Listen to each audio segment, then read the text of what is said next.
ओडिशा रे पुणी बढ़िब शीतर प्रकोप आसंता 3 दिन मध्य राज्यर विभिन्न स्थान रे रातिर तापमात्रा प्राय 2 रु 3 डिग्री सेल्सियस पर्यंत ह्रास पाइबा नहीं भारतीय पाणीपाग विभाग पूर्वानुमान करिछि।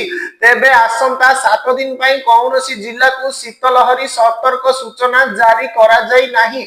जनवरी 12 तारिख रातिरु शीतर प्रभाव पुणी बढ़िबा संभावना रहिछि। रविवार सकाळ सुधा गत 24 घंटा रे आकाश मेघाच्छन्न रहिबा कारणरू रातिर तापमात्रा रे किछिटा वृद्धि घटिथिला।